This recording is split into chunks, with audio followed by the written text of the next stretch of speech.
In this video, we're going to look at shortcuts in Pro Tools, but we're going to focus on the zoom shortcuts.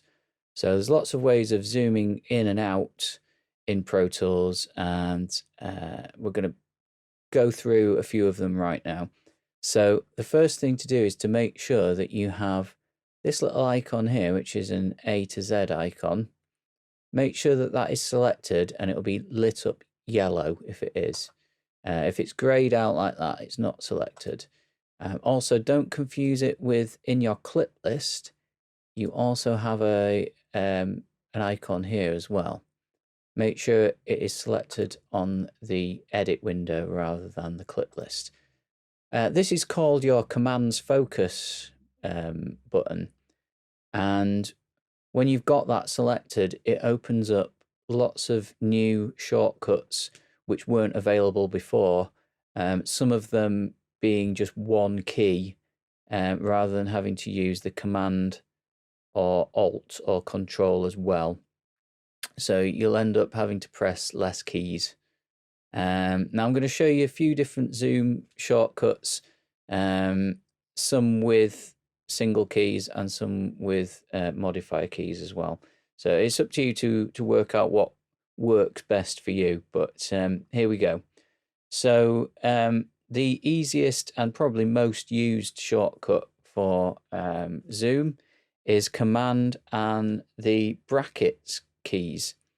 So open brackets will zoom out and close brackets will zoom in. So hold down the command key and use your brackets to zoom in and out, and it will center around wherever you've got the cursor or whatever you've got selected at the time. Instead of that, while you're in commands focus mode, you can just use the R and T keys on their own, and they will do exactly the same thing. So R will zoom out and T will zoom in. Keep pressing the buttons until you zoomed in as far as you want to be.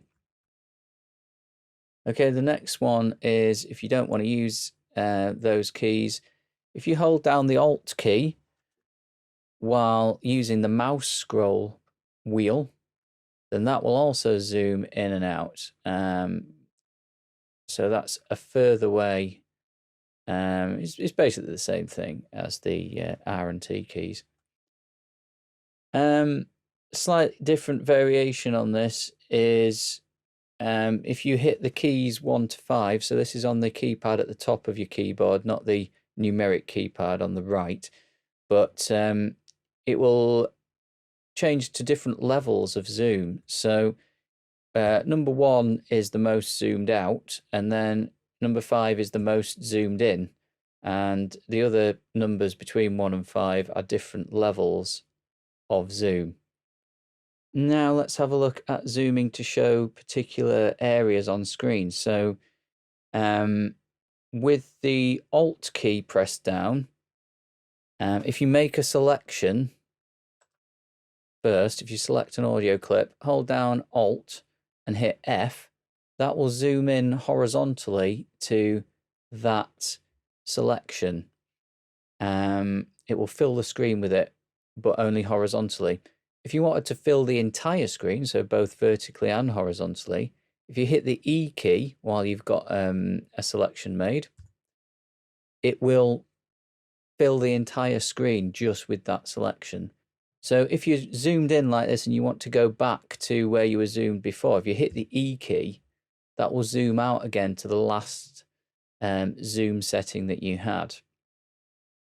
If you want to zoom out and show the entire timeline, you could use the shortcut Alt and A, and that will show you everything on screen that you currently have, horizontally anyway. You would have to scroll down vertically as well. So those are the most popular and useful shortcuts I'll show you for zoom.